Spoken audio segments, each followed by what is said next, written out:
Bit here. The first two verses is speaking of the Persian Empire. Verses 3 and 4 is speaking of the Grecian Empire.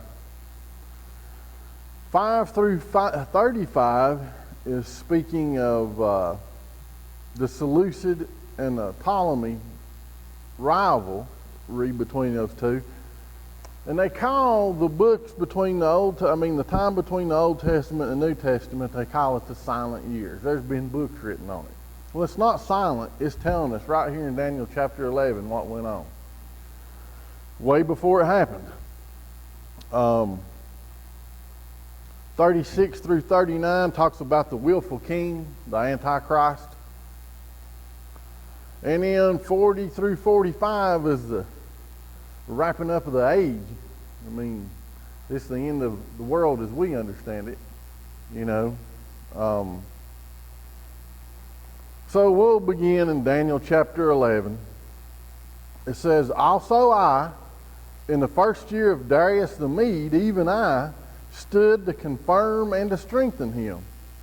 Who's the I it's talking about here? The I is the angelic messenger that we read about in chapter 10. Because the last verse of chapter 10, verse 21 says, "But I will show ye that which is noted in the scripture of truth, and there is none that holdeth with me in these things, but Michael your prince." So it continues on. "Also I, in the first year of Darius the Mede, even I stood to confirm and to strengthen him." So this is that angelic messenger that was speaking to Daniel in chapter 10. Some people say it's Gabriel, but I don't know. I don't have any proof of that. But most times, when you see message delivered, it is Gabriel, but I don't know that. It says, now I will show ye the truth. Behold, there shall stand up yet 3 kings in Persia, and the fourth shall be far richer than they all. And by his strength, through his riches, he shall stir up all against the realm of Grecia. And this is Xerxes. Xerxes you can read about in Ezra 4 and Esther. I believe this is the same king. And he was determined to go after Greece. He spent 4 years training a 2 million man army and built special ship barges, like big barges, to get them to Greece. So he was determined to take on Greece. And that happened in about 480 BC. And if y'all are taking notes, you're going to write yourself to death because there's a lot here. It says, "And a mighty king shall stand up that will rule with great dominion and do according to his will." So now this is talking about Greece, all right? In chapter 2, the Persians have raised a 2 million man army. They're going to go against Greece, setting the stage for Alexander. "And a mighty king shall stand up that rule with great dominion and do according to his will." Eventually, when Alexander comes on the scene, that's exactly what he does. He runs roughshod over everybody. It says, "And when he shall stand up, his kingdom shall be broken and shall be divided toward the 4 winds of heaven, and not to his posterity, nor according to his dominion which he ruled. For his kingdom shall be plucked up even for others besides those." It's nice to be able to look back with 20/20 hindsight when you got history to look at, but this angel is telling him this way in advance of it happening. So, as I brought out, and I believe it was in Daniel chapter 8, when Alexander died, there was a fight amongst his generals as to who's going to get what. And the dust finally settled, but it took 22 years for it to happen. Because the popular theory, they say that while he was laying on his deathbed, they asked him what to do, and he said, "Let the strong divide it. Whoever's the strongest can get it." So you can go into a lot on this, and we're just hitting some high spots. So we get into verse 5. It says, "The king of the south shall be strong, and one of his princes, and he shall be strong above him and have dominion. His dominion shall be a great dominion. This comes out to be, his name's Ptolemy the First. He took Egypt, which was the southern kingdom, and Seleucus took Syria, which is the northern kingdom. This starts 150 years of war right here. But the bad part of it was, one's in the north, one's in the south, and Israel's in the middle. So, I mean, they're running back and forth through Israel and taking this and taking that and all this for 150 years. In verse 6, and in the end of the years they shall join themselves together, for the king's daughter of the south shall come to the king of the north to make an agreement. But she shall not retain the power of the arm, neither shall he stand, nor his arm. But she shall be given up, and they that brought her, and he that begat her, and he that strengthened her in these times. This one verse says a lot. If you look at the phrase at the very first of verse 6, it says, and in the end of years. Well, in the Hebrew, that means after a lapse of several years, is what it's alluding to. So several years later, there's a political marriage arranged between Antiochus II and Ptolemy II's daughter, Bernice. Okay, for this to happen, Antiochus had to put away his wife and children. Her name was Laodice. That's it, Laodice. And his children. He had to put them away so that he could marry this Bernice, and he did so. But later he recalled Laodice back and got back with her. Okay, I mean, this is crazy, but I mean, it sounds crazy, but this is history. So Laodice thought, you know, he's put me away once for this Bernice, so I'm going to fix that. So she poisons him and has Bernice killed. Okay, and then puts her son, I got to get all this right because it is important, put her son Selenius II on the throne. Okay, that's what happened in verse 6. Verse 7, but out of a branch of her roots shall one stand up in his estate, which shall come with an army, and shall enter into the fortress of the king of the north, and shall deal against them, and shall prevail. Okay, so this is Ptolemy III, which was the brother of Bernice. He stands up and gets him an army going. Verse 8, and shall also carry captives into Egypt their gods with princes and with precious vessels of silver and of gold, and he shall continue more years than the king of the north.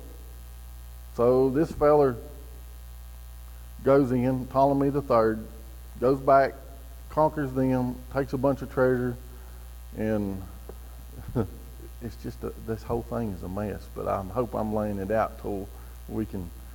This is setting the stage for the Antichrist, but I believe there's a purpose behind this, and we'll talk about it when we get done here.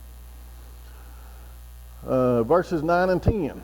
So the king of the south shall come into his kingdom and shall return into his own land. But his sons shall be stirred up and assemble a multitude of great forces, and one shall certainly come and overflow and pass through. Then shall he return and be stirred up even to his fortress. So this Seleucus' sons formed up and went to Egypt. So they're going to go back and get their stuff back. Well, they went down there and got clobbered. Is basically what this is telling us. They just got clobbered. So we'll go to verses 11 and 12. And the king of the south shall be moved with choler. So he's angry, fired up, and shall come forth and fight with him, even with the king of the north, and shall set forth a great multitude, but the multitude shall be given into his hand. And when he hath taken away the multitude, his heart shall be lifted up, and shall cast down many 10,000s, but he shall not be strengthened by it. This is Ptolemy the Fourth. So you got the Seleucid Empire and you got the Ptolemaic Empire. All right, so these people have fought, they're going to fight back and forth. But during this battle, he won this battle, took over Jerusalem. And this is interesting as weird. And he took a tour of what he had conquered.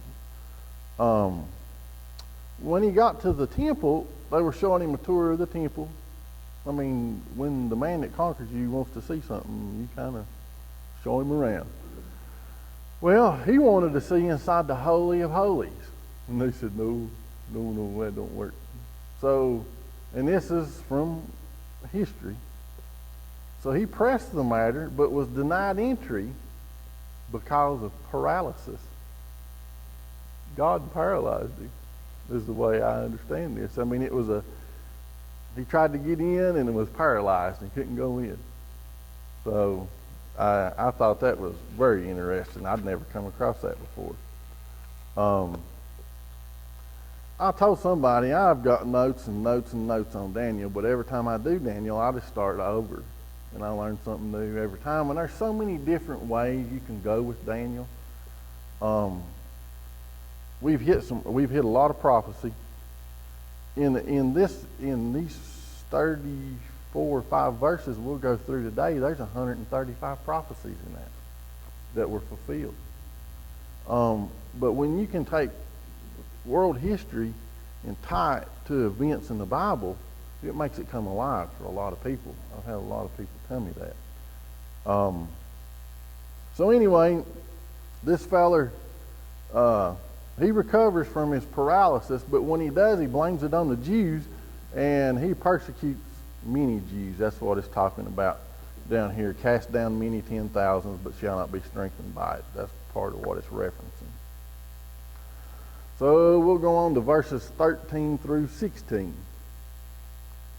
It says, for the king of the north shall return, and shall set forth a multitude greater than the former, and shall certainly come after certain years with a great army and with much riches.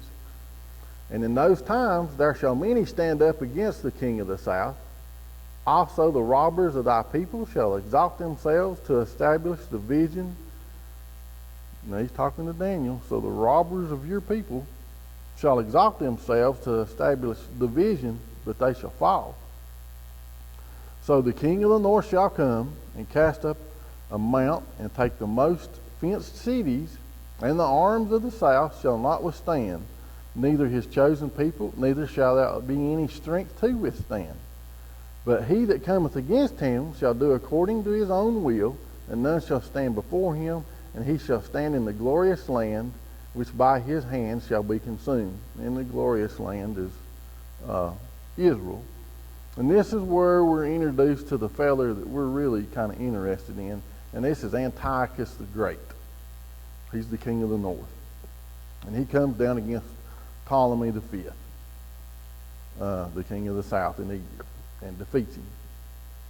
And this Antiochus the Great, he's a character now. And a lot of people, man, you wouldn't believe the stuff I have read on this right here. A lot of people confuse him with the Antichrist because he does some deeds worthy. But he is not the Antichrist. Let's go to verse 17. He shall also set his face to enter with strength of his whole kingdom, with the strength of his whole kingdom, and the upright ones with him. Thus shall he do, and he shall give him the daughter of women, corrupting her, but she shall not stand on his side, neither be for him. Very interesting right here. So what happens here? Antiochus the Great and Ptolemy the Fifth come to terms. These two kingdoms come to terms. So they're going to have a marriage between Antiochus's daughter, which he talks about corrupting here. Well, this daughter, I didn't know this either. This was interesting. This daughter that's promised is Cleopatra. Okay? Cleopatra. And he he had taught her and instructed her. It took, when this marriage happened, Ptolemy V was 10 years old. So the marriage wasn't consummated until 4 years later. I don't know how old Cleopatra was. Okay. But Antiochus, it talks about here in 17, let me find it. Upright ones, thus shall he do, and he shall give him the daughter of women. The daughter of women here is a compliment in Hebrew. She was apparently pretty beautiful by this. Corrupting her. Well, what he had done is instructed her how to use her as a weapon against Ptolemy V, is what he had done. Well, she didn't do that. She chose his side. Okay? Let's go on down to verse 18. After this shall he turn his face unto the isles, and shall take many. But a prince for his own behalf shall cause the reproach offered by him to cease. Without his own reproach he shall cause it to turn upon him. So, Antiochus here sets his sights on Greece, the Isles. But he's turned back by Rome. So, this is where we get an introduction to the Roman Empire. He's turned back by them. Verse 19. Then he shall turn his face toward the fort of his own land, but he shall stumble and fall and not be found. So what happens here, Antiochus didn't get his way with Ptolemy V here because Cleopatra didn't do her job. So he sets his sights on Greece. Well, Rome turns him back. All right. Well, what he did, the Romans taxed him 15,000 talents for his encroachment in there. So they penalized him 15,000 talents, and I can't remember how many $1 million that is in today's money. They penalized him. They said, you're going to have to pay for this war. This is what we spent, and you're going to have to pay. So he's mad. So he goes back home. So he goes back to his own fort in Antioch with this 15,000 talent debt. So he's angry, and in the eastern outlying provinces of it, he tries to collect this in taxes. Well, they kill him. Okay, and it was in a place called Luristan that he didn't get this money. All right. Have I bored you to death so far? Verse 20 says, Then shall stand up in his estate a raiser of taxes in the glory of the kingdom, but within a few days he shall be destroyed, neither in anger nor in battle. Okay. Antiochus had a son called Seleucus. And you know, a lot of this stuff is in the movie Gladiator and the movie The 300. It's very loosely based on it, but a lot of it's in there. But he also inherited this payment to Rome. So he became a raiser of taxes. And where it says, he shall be destroyed neither in anger nor in battle. Well, somebody that was very close to him that wanted to be king poisoned him. I mean, these people are vicious. Verse 21. And in his estate shall stand up a vile person, to whom they shall not give the honor of the kingdom, but he shall come in peaceably and obtain the kingdom by flatteries. Okay. This is where Antiochus Epiphanes obtains his rule by flattery. And this guy here is a piece of work. Verses 22 through 24. And it says, And now with the arms of a flood they shall be overflown from before him, and he shall be broken, also the prince of the covenant. And after the league made with him, he shall work deceitfully, for he shall come up and shall become strong with a small people. He shall enter peaceably even upon the fattest places of the province, and he shall do that which his fathers have not done, nor his fathers' fathers. He shall scatter among them the prey and spoil and riches, yea, and he shall forecast his devices against the strongholds, even for a time. Okay. This feller here, he comes in with a small group. That's how he starts out. He becomes strong with a small people, so a small group of people. He comes in and gets in league with the high priest. All right? But he deals deceitfully and becomes strong. And he robs the rich and gives it to everybody. So it makes him popular. Nobody's done this before. But I want to go back to verse 23 just a second. It says, and shall become strong with a small people. You know, a small group of people can do a whole lot of damage.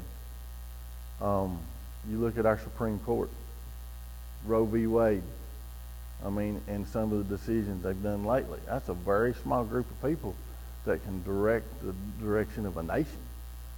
You know, and that's a scary thing when you think about it. If you get a bunch of, as we'll read on in here, there was a bunch of apostate Jews helped another guy take Jerusalem. So a small group of people can do a lot of damage, you know. I won't get into no politics or nothing here, but when you really pay attention, normally in our own lives, we usually don't have the time to pay attention to what's going on around us in the grand scheme of things. You know, me and Sally and Jimmy and Vanessa went to Washington, D.C. one year on vacation. Daggone, the money that's been spent up there is incredible. I mean, incredible. But our forefathers were smart. If you're standing there looking at the Washington Monument, it's two different colors. Well, they built so far, and when they ran out of money, they quit building. Well, when they got enough money to finish it, that rock quarry was no longer there, so they had to get the stone from somewhere else, and that's the reason it's two different colors. Now what do? We just increase the national debt. Go get it. Print some more money. I mean, you know, when you're walking around on marble steps and stuff, that's the money being spent. It's a small group of people, and that includes our House of Representatives and our congressmen, our Senate. I'm just telling you, that's a little bit scary if they have the wrong ideals. And it looks like our nation as a whole has the wrong ideals. So verses 25 through 27, we'll hit that. And he shall stir up his power and his courage against the king of the south with a great army. And the king of the south shall be stirred up to battle with a very great and mighty army, but he shall not stand. For they shall forecast devices against him. Yea, that they that feed of the portion of his meat shall destroy him. And his army shall overflow, and many shall fall down slain. And both these kings' hearts shall be to do mischief, and they shall speak lies one at one table, but it shall not prosper. For yet the end shall be at the time appointed. Then shall he return into his land with great riches, and his heart shall be against the holy covenant. And he shall do exploits and return to his own land. And at the time appointed he shall return and come toward the south, but it shall not be as the former or as the latter. For the ships of Chittim shall come against him. Therefore he shall be grieved and return and have indignation against the holy covenant.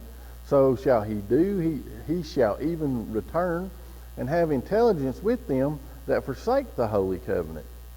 And arms shall stand on his part, and they shall pollute the sanctuary of strength, and shall take away the daily sacrifice, and they shall place the abomination that maketh desolate. Well, we'll sum this up here. Antiochus leads a second incursion into Egypt. I mean, the first time he went down there, he come out And I should have wrote down the figures, but it was boatloads of treasure. I mean, it was a lot. So he leads a second incursion into Egypt and gets within 7 miles of Alexandria, and a Roman legate comes to him in league with Cyprus, which is Chittim. Okay, and back then the naval force of Cyprus was incredible. I mean, it was serious business. So this legate tells him, he said, "No, you're not going over here and do this." And he said, I'm just paraphrasing. He said, "Well, I'll think about it."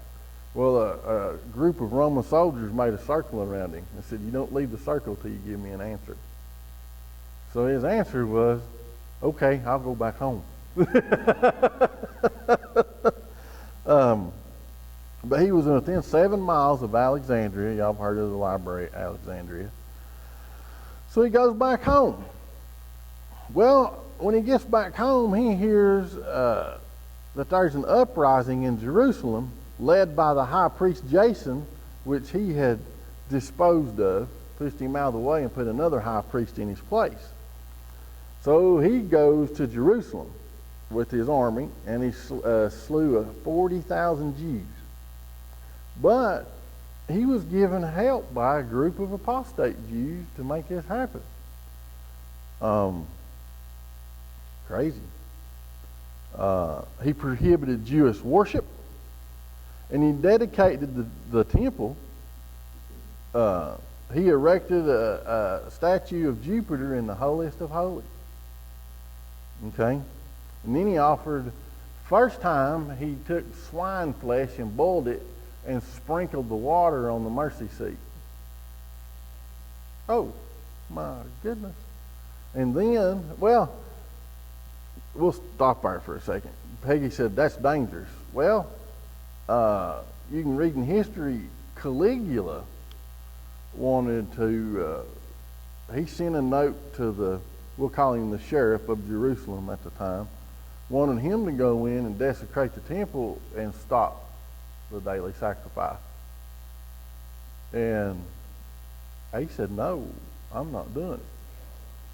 So when Caligula found this out, he sent a letter, and you know how slow things traveled back then, that this guy was to die. Well, 3 days later, Caligula died. So the news of him dying got to there before the letter to kill him did, so he was spared there. I mean, just interesting stuff in history. So he boiled that swine flesh, sprinkled it on the mercy seat, I believe it was. It could have been the altar, I can't remember now. But later on he came back and sacrificed a pig on it. But that's where people get confused, this guy and the Antichrist, okay? Not the same people.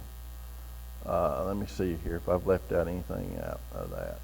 And like I said, we're just hitting the high spots. We could be here forever, and we're not going to do that unless y'all want to, and I don't think you do, but if you do, we will. Verse 32 through 34.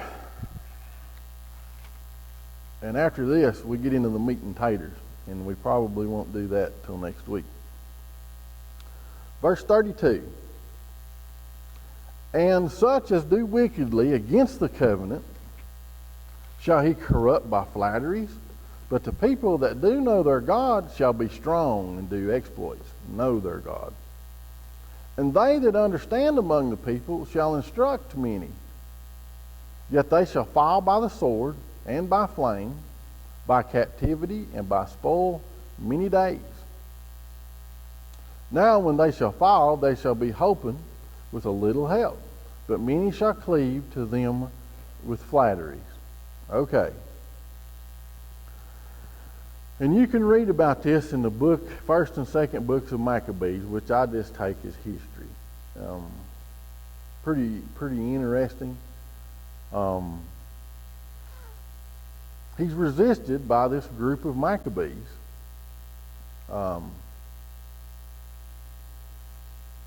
You know, they were mad already, but when he put that statue of Jupiter or Zeus, it depends on if you're looking at Roman or Greek or Norse or whatever, it could be Odin, it don't matter. But he puts this statue in there, This just sent them over the edge. So 3 years to the day after this, the Maccabees conquered him. And they still celebrate that day today, and it's called Hanukkah. Okay. But they erected that statue in the Holy of Holies. Now, why God would strike certain people down and not others, I guess it's according to his plan and to his will. I don't know the mind of God, by no means. And I guess we can sum this up. We can see what is called the silent years kind of summed up right here in world history. Okay? And they're pretty dark. We see here what power and riches will cause people to do. And that's what it was over. I mean, that's the reason Antiochus was going back to Egypt again. He's going to go get some more money. It's power and riches will cause people to do a lot of evil things.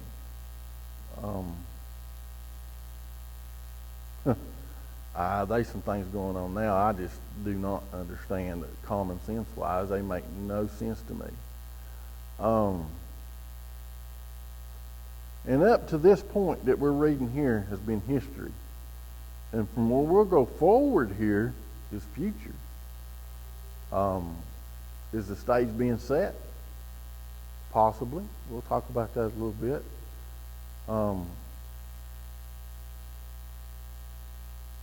You know, there's several things I can take out of this. These people resisted and overcame. And it tells us that we'll have to overcome.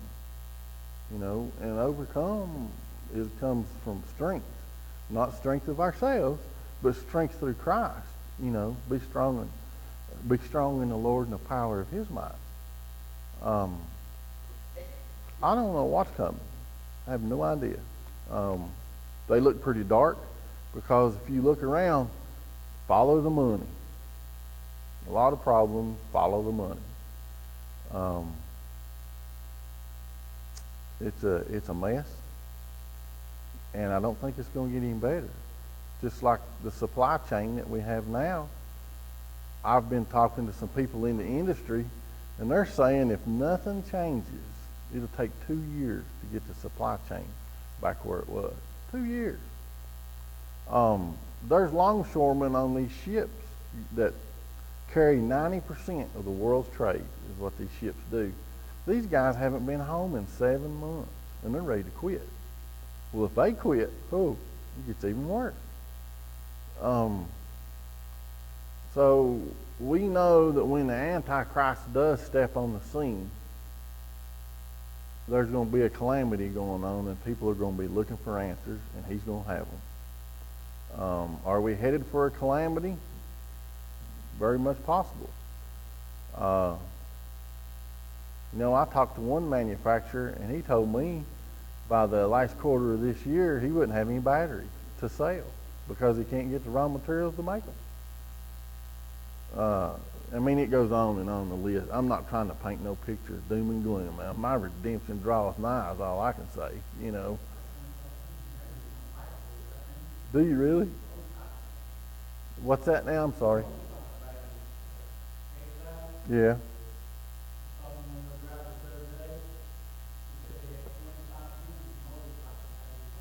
Oh, I've got at one company, well, it might be a little less today, but I had about 40 items on one company's back order, lines, not items, but lines of back order, and it was tires and batteries. Tires and if you can't get tires and batteries, you don't need nothing else. I don't know if I told y'all, but Rome supplies 70% of the world's canned tomatoes. They're getting ready to have a bumper crop. They have no cans. So they're going to have to destroy a bunch of tomatoes because they don't have nowhere to put them. And there's a lot of things like this, and you don't think much of it, but when you start stacking them all together, it becomes a problem.